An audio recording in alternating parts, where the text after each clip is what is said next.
Tu ne sais pas faire de photos? Pas de panique, j'ai ce qu'il te faut. Dans les derniers épisodes, on a vu comment régler les ISO, la vitesse et l'ouverture. Mais comment on agence tout ça? Parce que si on les règle mal, notre photographie est mal exposée.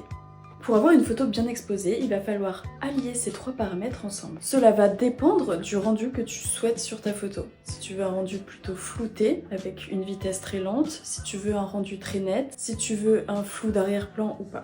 Donc selon ces paramètres-là, tu vas ajuster les autres pour que tout coïncide ensemble.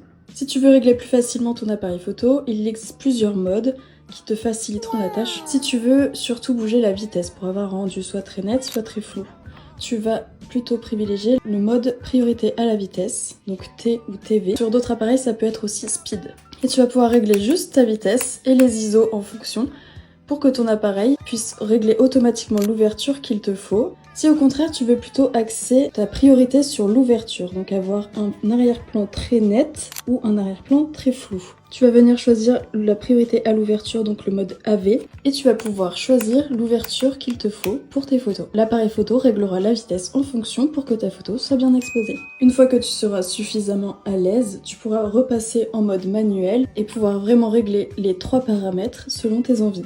Même si ces modes te facilitent grandement la tâche, il ne faut pas oublier de régler les ISO, qui te permettent de gagner peut-être un petit peu en lumière. Par exemple ici on a une vitesse très lente, et du coup si tu veux quand même un rendu assez net, il faut augmenter les ISO pour que ton appareil photo puisse augmenter la vitesse. Et voilà, c'est la fin de ce tuto, on se retrouve la semaine prochaine pour un nouveau tuto.